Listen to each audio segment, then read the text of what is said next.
এখন প্রথমে দো এর পরিবর্তে কি বসাইতে বলছে? ইন স্পাইট অফ, অথবা এর পরিবর্তে বসানো যায় কি ডেসপাইট। এরপরে কি বসাবো? এটার পজিটিভ ফর্ম কি? সাবজেক্টের পজিটিভ ফর্ম কি? His. In spite of his, এরপর কি অজ, এখানে কি বি মানে টু বি ভার্ব, এটার পরিবর্তে কি লিখবো? বিং। আচ্ছা, এরপরে অ্যাডজেক্টিভ, বিং লিখলে অ্যাডজেক্টিভটাই লিখে দিবা।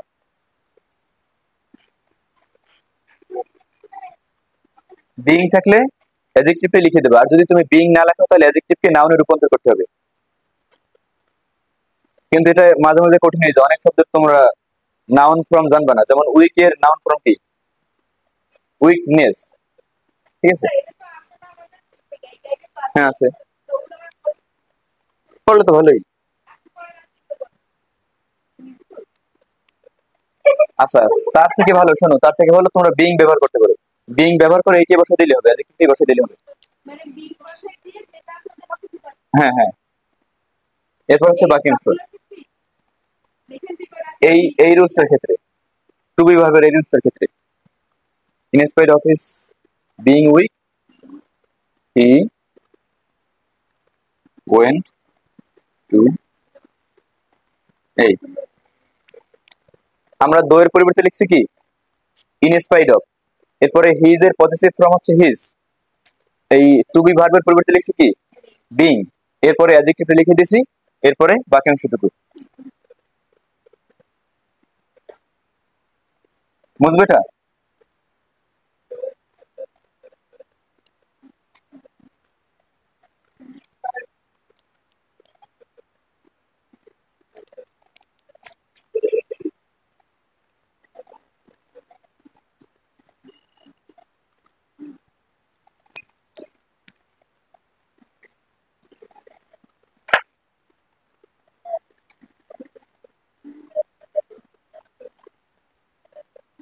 এই দেখো, এটার পরিবর্তে যেটা ব্যবহার করছে যে weakness, in spite of his weakness, এখানে অ্যাডজেক্টিভটাকে নাউনে রূপান্তরিত করছে, এন ই ডাবল এস ব্যবহার করে, যুক্ত করে, এরপরে বাকি অংশটুকু দিয়েছে। তোমরা এটার দরকার নেই, উপরেটাই লিখবা, বিং ব্যবহার করবে, ঠিক আছে? বিং ব্যবহার করার পর অ্যাডজেক্টিভ, এরপরে যদি দো অলদো যুক্ত close A have has had অর্থাৎ টু হ্যাভ ভার্ব থাকে, তাহলে তোমরা হ্যাভিং বসাবা। কি বসাবা? হ্যাভিং। আচ্ছা দেখি, দো অলদো এর পরিবর্তে আগের মতোই ইন স্পাইট অফ অথবা ডেসপাইট, এরপরে হ্যাভ হ্যাজ হ্যাড এর পরিবর্তে কি হ্যাভিং, এরপরে প্রদত্ত সেন্টেন্সের বাকি অংশ। তাহলে এটা আমি একটাই বলি, এক্সাম্পল বলি, দো he had qualifications he did not get A job, যদিও তার যোগ্যতা ছিল কিন্তু সে চাকরি পায়নি। এখন এই দো এর পরিবর্তে কি বসাবো? ইন স্পাইট অফ, এরপরে দেখো হি এর পজিটিভ ফর্ম কি হিজ, এরপরে হ্যাড, না না না না, দো অলদো এর পরিবর্তে, দো অলদো এর পরিবর্তে হয়তো তুমি, হ্যাঁ হয়তো তুমি ইন স্পাইট অফ ব্যবহার করতে পারো অথবা ডেসপাইট, এতটুকু, শুধু ডেসপাইট অথবা ইন স্পাইট অফ, না দুটোটা একসাথে না। দেখো, দো অলদো এর পরিবর্তে বসছে ইন স্পাইট অফ অথবা ডেসপাইট, এরপরে হি এর পজিটিভ ফর্ম কি হিজ, এরপরে এখানে টু হ্যাভ ভার্ব আছে মানে হ্যাড, অতএব কি বসাবো? হ্যাভিং, এরপরে কোয়ালিফিকেশন, এরপরে বাকি অংশটুকু।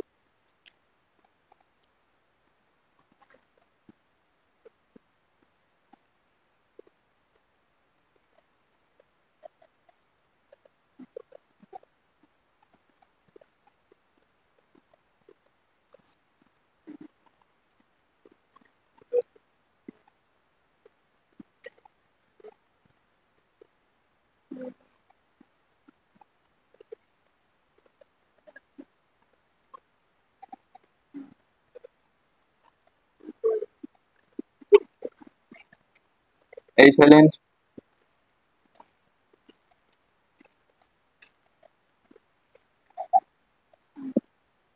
এখন এটা করো, দো he had qualifications he did not get a job, এখন দো এর পরিবর্তে কি বসাবো?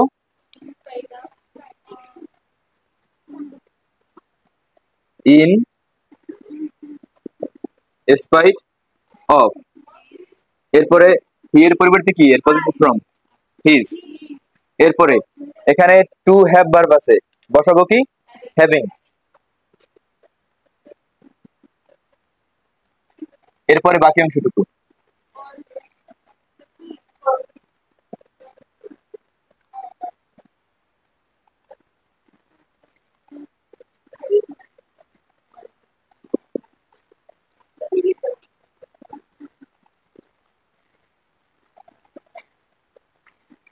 এতটুকু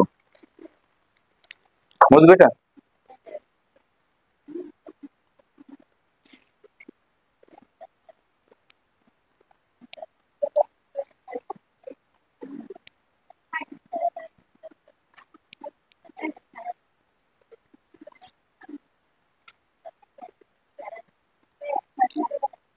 এই কথাগুলো না, এরপরেটা দেখো।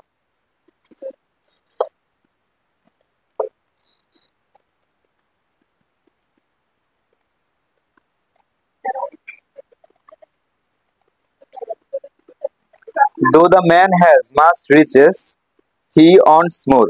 এর দো এর পরিবর্তে কি বসবে? In spite of. এরপরে এখানে দা ম্যান, এই দা ম্যানের পরিবর্তে পরবর্তী অংশ কি বসছে? হি।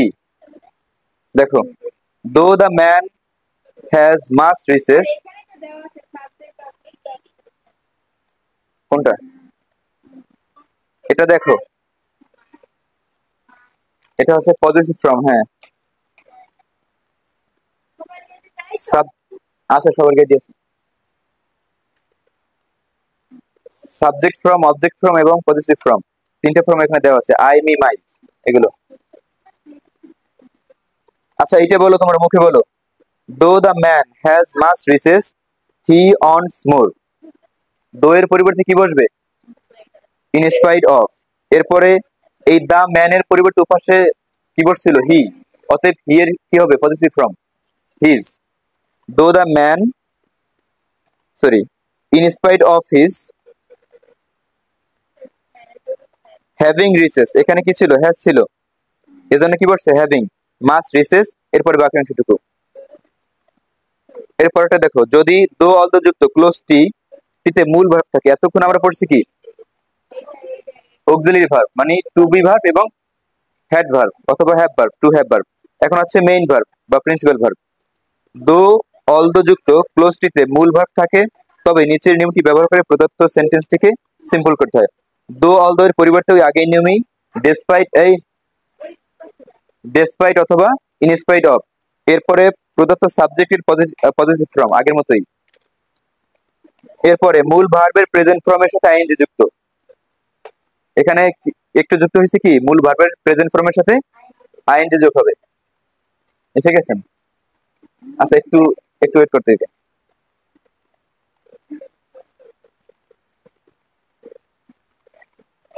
এরপরে প্রদত্ত সেন্টেন্সের বাকি অংশ বসবে। এখন দেখো, আমি একটা উদাহরণ দিই।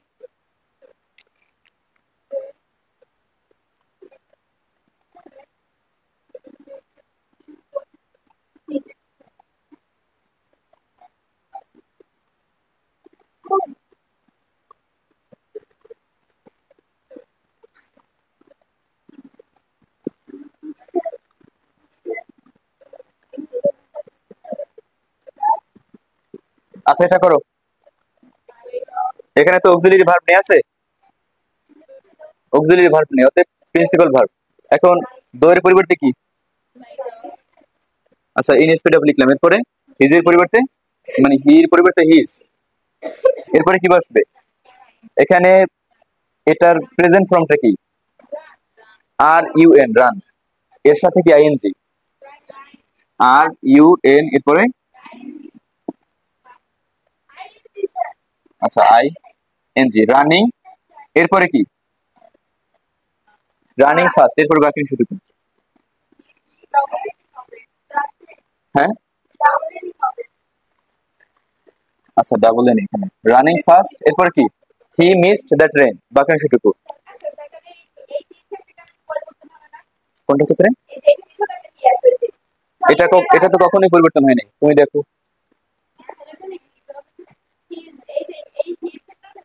এইটা এখানে তো হিজ হইবেই।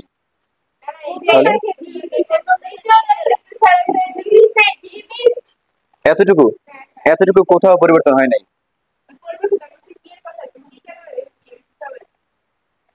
এই হিটা কেন হিজ হবে না? এইটা হবে না, এইটা হবে না, শুধু এইটা পরিবর্তিত হবে। এইটা শেষেরটুকু পরিবর্তিত হবে না। শেষেরটুকু তো আগেও পরিবর্তিত হয়নি, হয়েছে? রুলসে কি বলা হয়েছে? এই কি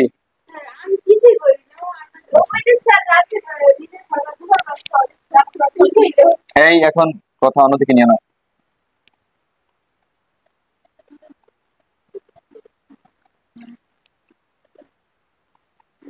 তাহলে যদি অক্সিলারি ভার্ব না থাকে, শুধুমাত্র একটাই কি, মূল ভার্বের প্রেজেন্ট ফর্মটা বসবে, সরি মানে ভার্বের প্রেজেন্ট ফর্মটা বসবে, এরপরে আইএনজি, এরপর বাকি অংশ।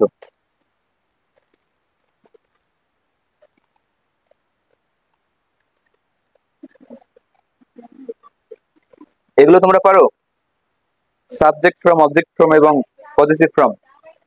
এই স্নেহা, এগুলো পারো? সাবজেক্টিভ মানে সাবজেক্ট ফ্রম, অবজেক্ট ফ্রম এবং পজিটিভ ফ্রম, সবগুলো পারো? এগুলো সবাই আবার মুখস্থ করবে। এরপরে রুল 2 দেখো, subject plus relative pronoun principal verb যুক্ত কমপ্লেক্স সেন্টেন্সকে সিম্পল করার নিয়ম। রিলেটিভ প্রোনাউন কি কি জানো? হট, হু, হুম, হুস, এগুলো হচ্ছে কি রিলেটিভ প্রোনাউন। কি বলছে এখানে? Subject plus relative pronoun plus principal verb যুক্ত কমপ্লেক্স সেন্টেন্সকে সিম্পল করার নিয়ম। এখন এখানে রুলসে বলা হয়েছে কি দেখি, প্রথম সাবজেক্টই বসবে, এরপরে রিলেটিভ প্রোনাউন উঠে যাবে, এরপরে মূল ভার্বের প্রেজেন্ট ফর্মের সাথে আইএনজি, এরপরে বাকি অংশ। কি বলছে? প্রথমে বসবে কি সাবজেক্ট, এরপরে রিলেটিভ প্রোনাউন যেটা থাকবে সেটা উঠে যাবে, এরপরে হচ্ছে কি মূল ভার্বের প্রেজেন্ট ফর্মের সাথে, সরি ভার্বের প্রেজেন্ট ফর্মের সাথে আইএনজি, এরপরে বাকি অংশটুকু। আমি একটা এক্সাম্পল লিখি, এটা বলো তোমরা।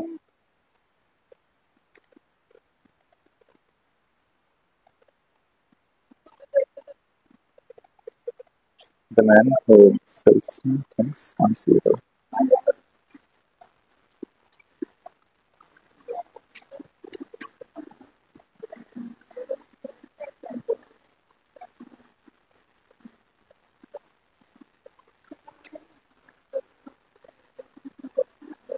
Who sells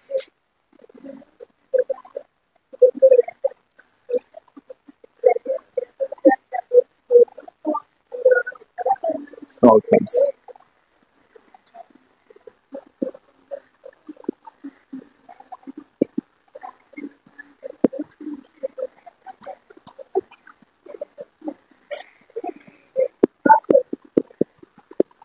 এটা করো।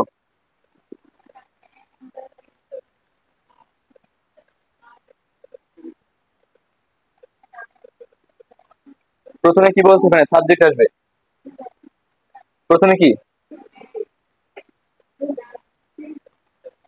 দা ম্যান, এরপরে রিলেটিভ প্রোনাউন উঠে যাবে। ওখানে বলছে কি রিলেটিভ প্রোনাউন উঠে যাবে, অর্থাৎ রিলেটিভ প্রোনাউন কোনটা এখানে তোমার? হু, এটা থাকবে না এখানে। এরপরে কি ভার্বের প্রেজেন্ট ফর্ম, এরপরে আইএনজি, ভার্বের প্রেজেন্ট ফর্ম। এখানে সেলস আছে, এটার প্রেজেন্ট ফর্ম কি সেল, শুধু SELLING, প্রেজেন্ট ফর্মের সাথে কি ছিল? আইএনজি। এরপরে কি দ্য ম্যান সেলিং, এরপর বাকি অংশ, বাকি অংশটুকু, ঠিক আছে? তাহলে এখানে আসছে কি শুধু যদি তোমার রিলেটিভ প্রোনাউন যুক্ত এরকম থাকে, the man who sales small things earns a little, এখানে রিলেটিভ প্রোনাউন দেখতে পাইছো কোথায়? হু, এই কারণে আমরা এটা করছি। পরেরগুলো কি?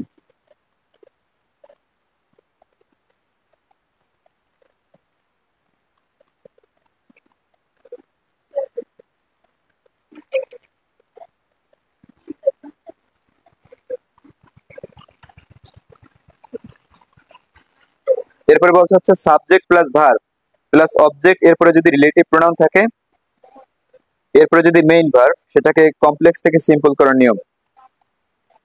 আচ্ছা আগে দেখো সাবজেক্ট, এরপরে ভার্ব, এরপরে অবজেক্ট। এখন অবজেক্ট কোনটা আগে সেটা খোঁজো তো এই উদাহরণের মধ্যে থেকে। He returned, sorry, he rented a flat which, এই কথা বলে কে? হি, কারণ এটা সি নম্বরে দেখো, সি এখানে এক্সাম্পলটা দেখো, he rented a flat which অথবা that belonged to a rich man. এখন এখানে অবজেক্ট কোনটা? হ্যাঁ, ফ্ল্যাট। অবজেক্ট কি? ফ্ল্যাট। আর সাবজেক্ট কি এখানে? হি। এরপরে সাবজেক্টের পরেই ভার্ব। পাও নাই কেউ? দেখো হি রেন্টেড, এখানে বলছে কি subject plus verb plus object, এরপরে রিলেটিভ প্রোনাউন, এরপরে হচ্ছে মেইন ভার্ব। এখন এখানে দেখো এটার মধ্যে সেগুলো আছে কিনা। প্রথমে সাবজেক্ট হি, এরপরে ভার্ব কি রেন্টেড, রেন্টেড মানে কি ভাড়া করা, ভাড়া করেছিল। এ ফ্ল্যাট, এ ফ্ল্যাট হচ্ছে কি অবজেক্ট, এরপরে হুইচ অথবা দ্যাট এটা কি রিলেটিভ প্রোনাউন, এরপরে মেইন ভার্ব কি আছে belonged to a rich man. এখন এরকম যদি থাকে এটাকে কিভাবে আমরা সিম্পলে নিব? বাকি অংশ এখানে এটাও মানে এটার অবজেক্ট হচ্ছে এতটুকু, এরপরে এটা অবজেক্ট ধরতে পারো। আচ্ছা এটা দেখি, প্রদত্ত সেন্টেন্সটির প্রথম থেকে রিলেটিভ প্রোনাউন হু মানে রিলেটিভ প্রোনাউনের পূর্ব পর্যন্ত বসে। দেখো কোথায় ছিল তখন? মানে বিকেল মাত্র হয়েছে, 3:30 মাত্র হয়েছে নাকি? আসো আসো আসো, আমার ক্লাস শেষ করে।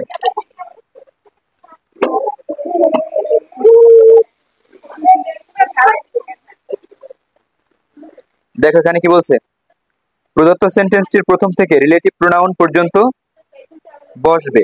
এখন এটার রিলেটিভ প্রোনাউনটা কোনটা দেখো, হুইচ এবং দ্যাট, হুইচ অথবা দ্যাট এটার পূর্ব পর্যন্ত বসবে। হি রেন্টেড এ ফ্ল্যাট এ পর্যন্ত বসবে। এরপরে কি বলছে, হ্যাঁ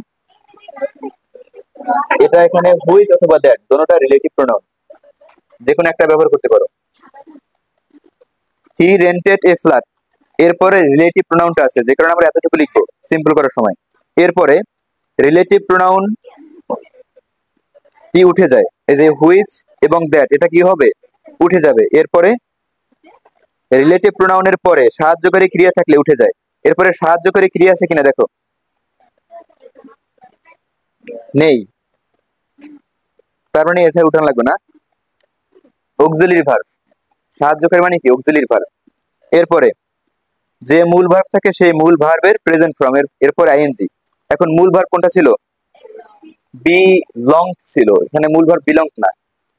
আচ্ছা সরি, মূল ভার্বে বিলং, কিন্তু এটা প্রেজেন্ট ফর্ম কি বিলং, এটার সাথে কি হবে আইএনজি হবে, বিলঙ্গিং। এরপরে বাকি অংশ। বই কি সবার কাছে আছে?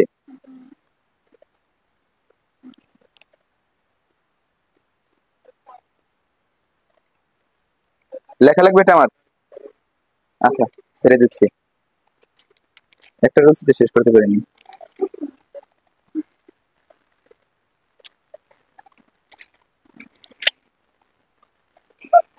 রুলস এটা কয়টা দেখো তো? 12টা।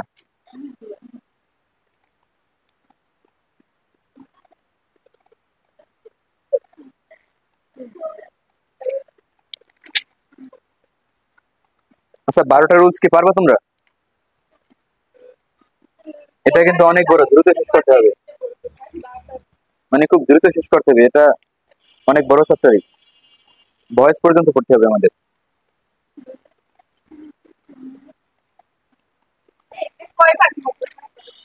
5 মার্ক।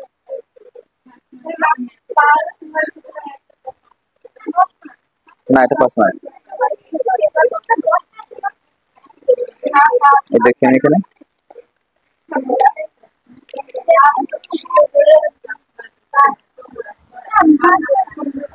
ও এটা 10 মার্ক, 10 মার্ক, সরি, 10 মার্ক। আচ্ছা, এটা 10 মার্ক কিন্তু। সামান্য 10 মার্ক, সামান্য 10 মার্ক।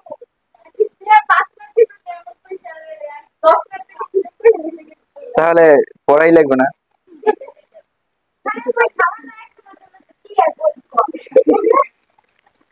আচ্ছা,